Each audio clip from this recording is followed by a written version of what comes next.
평범한 게 쉽지가 않아. 내 맘속에 욕심이 많은 건지. 엄마 아빠 정말 미안해. 누군가를 부러워하게 됐어. 주제에 맞게 형편에 맞게 사는 거라고 말하지만 말처럼 우선은 저희가 사는 게 너무나 힘들어서 만든 노래고요. 저희들을 좀 위로하고 싶은데 평범하게 살아가는 것이 좀 포기를 하는 과정이라고 생각을 하거든요. 누구는 집을 포기하고, 누군가는 가정을 이루는 것을 포기하고, 누군가는 꿈을 포기하고. 이 노래를 함께 만든 세 남자. 그중 유일한 미혼인 노래 부르는 효준 씨. 효준 씨는 왜 결혼을 안 했어요?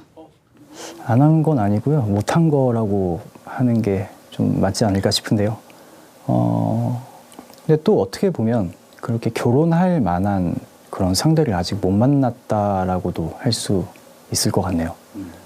이제 제가 87년생인데 제 이제 동갑내기 친구들 보면 한 남자 친구들 기준으로 한 절반은 결혼을 아직 안 했거든요. 일단 경제적인 이유를 얘기하더라고요. 이제 그게 제일 크다고.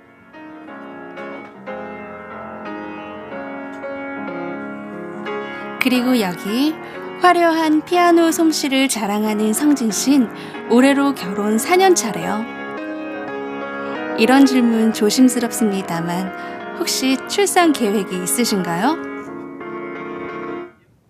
아하, 네, 물론 출산 계획은 있습니다. 근데 각자 그 기준점을 도달하다 보면 요거까지만 더 하자 하면서 또 기준점이 올라가고 그 기준점이 되면 또 올라가고 하면서 언젠가는 계획을 하지 않을까. 네, 시기를 보고 생각 중입니다.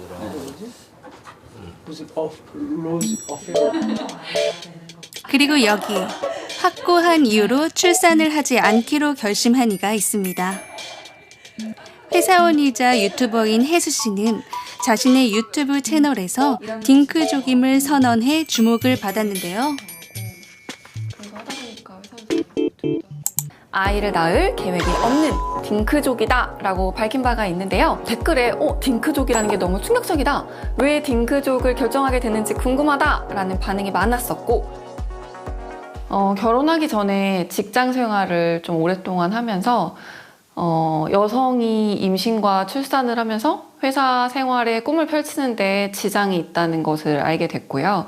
비슷한 나이의 친구들 중에 임신과 출산을 할 친구들은 사실 저랑 생활이 엄청 많이 다르거든요.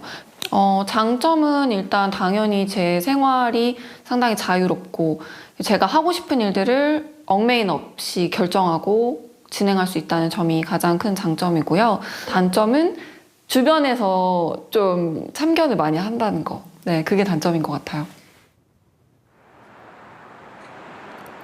혜수 씨가 아이를 낳지 않겠다고 결심하게 된 데는 또 다른 이유도 있었습니다.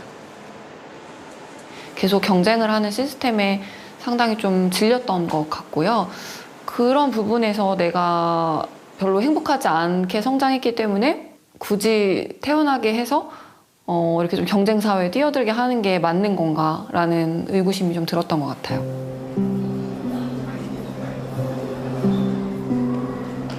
많은 우리 청년들이 내가 자라면서 행복하지 않았는데 어떻게 아이를 낳아 행복하게 키울 수 있겠느냐라고 이야기합니다. 올해 우리나라의 3분기 합계 출산율은 0.7명, 4분기에는 0.6명대로 떨어질 수 있습니다. 그럴 만도 합니다. KBS 시사기획창이 올해 9월 전국 19세 이상 69세 이하 국민 1000명을 대상으로 설문조사를 했는데요. 우리나라 2030 미혼 인구 중 62%가 현재 연애를 안 하고 있다고 하고요. 또 미혼자 중 34%는 앞으로도 결혼을 안 할 것이라고 응답했습니다. 미혼자들이 결혼을 안 하는 가장 큰 이유로 남성은 경제적 여유가 부족해서를, 여성은 나 자신의 삶에만 집중하기도 버거워서를 꼽았습니다.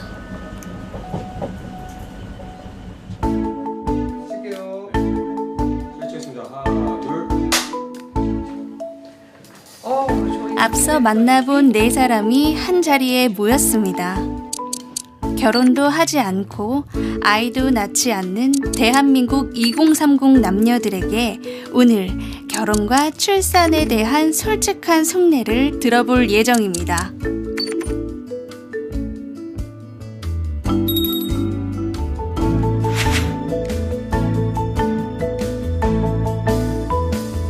저는 단도직입적인 질문을 좀 드리고 싶은데, 결혼, 출산이 싫으신 건가요?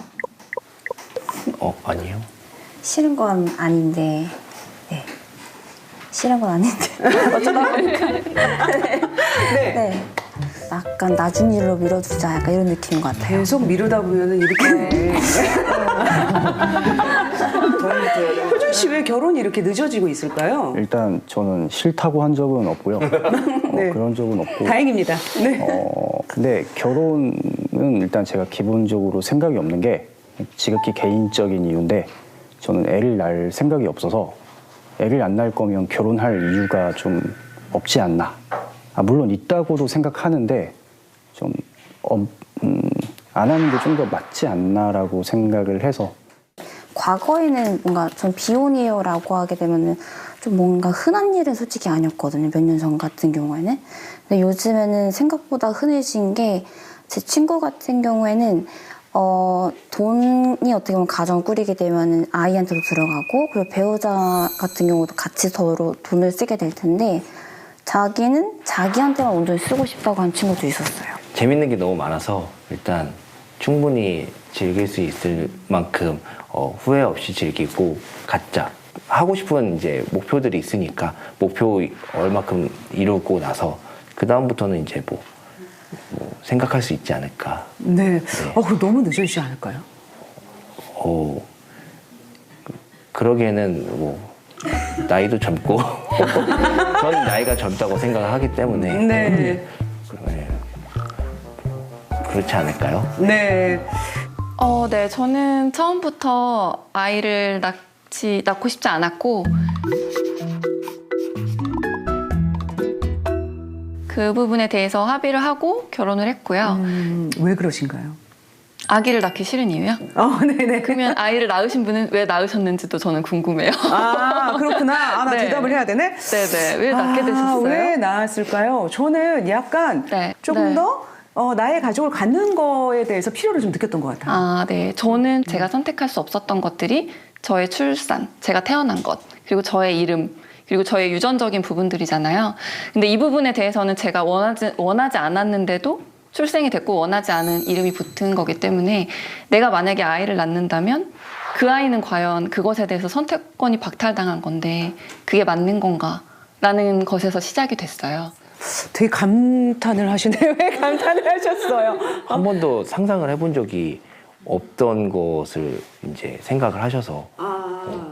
그러니까 부모님께서 나를 왜 태어나게 했을까, 그런 생각을 하시는 건 아니죠? 그건 아니고 태어났으니까 살고 있지만 내 아이는 그렇지 않을 수도 있잖아요. 사람마다 다 성격이 다른 거니까. 그래서 저는 약간 뭐 낳으시는 분도 자기 자유예요. 상관없는데 결혼을 했으니까 당연히 낳아야 된다라는 인식의 흐름은 아닌 것 같다라는 거죠. 생각을 해봐야 된다.